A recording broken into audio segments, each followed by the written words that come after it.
हमने सांभ सांभ रखे तेरे झांझरा के जोड़े, मन आए जावे ख्याल तेरे, खाए जावे ख्याल तेरे। नमस्ते दोस्तों, स्वागत है आपका VRP एडिटिंग में। आज मैं आपके लिए लेकर आया हूँ एक धमाकेदार 3D फुल प्रोजेक्ट लिंक और XML फाइल। इस वीडियो में इस्तेमाल किया गया ऑल मटेरियल हमारे टेलीग्राम चैनल पर उपलब्ध है, जहाँ से आप इसे आसानी से डाउनलोड कर सकते हैं। लेकिन एक जरूरी बात, ये फाइल पासवर्ड प्रोटेक्टेड है। पासवर्ड वीडियो के 3 हिस्सों में दिया गया है, इसलिए डोंट स्किप वीडियो, क्योंकि अगर आपने वीडियो स्किप किया तो आपको पासवर्ड नहीं मिलेगा और फाइल ओपन नहीं हो। तो चलिए बिना समय गवाए अपनी एडिटिंग शुरू करते हैं।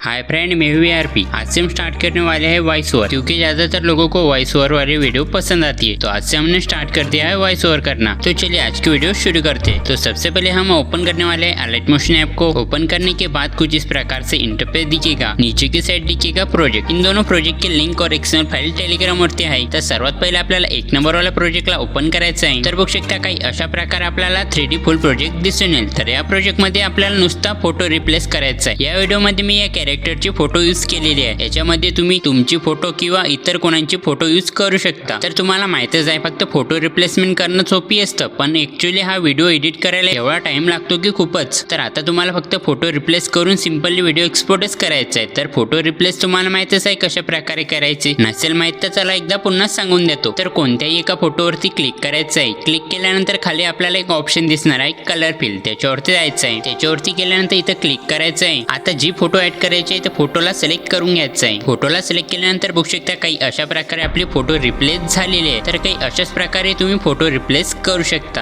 आता या प्रोजेक्ट मध्ये सॉन्ग लिरिक्स ऍड करायचे, त्यासाठी बॅक यायचं आहे। बॅक आल्यानंतर खालच्या साईडला दिसणार आहे आपल्याला सॉन्ग लिरिक्स प्रोजेक्ट, त्याला ओपन करायचं आहे। याच्यावरती आल्यानंतर बघू शकता काही अशा प्रकारे आपल्याला सॉन्ग लिरिक्स दिसून येतील। तर या लिरिक्सला कॉपी करून घ्यायचं आहे। कॉपी केल्यानंतर बॅक यायचं आहे आपल्या प्रोजेक्टवरती आल्यानंतर जे आपण लिरिक्स कॉपी केली आहे तिथं पेस्ट करून घ्यायची आहे। पेस्ट केल्यानंतर बघू शकता काही अशा प्रकारे आपले लिरिक्स आहेत ते ऍड झालेले आहे। तर आता आपला संपूर्ण व्हिडिओ पण बनवून झालेला आहे। तर व्हिडिओला एक्सपोर्ट करण्यासाठी वरती दिसेल शेअर ऑप्शन, त्याच्यावरती जायचं आहे। त्याच्यावरती गेल्यानंतर एक्सपोर्ट करून घ्यायचं आहे।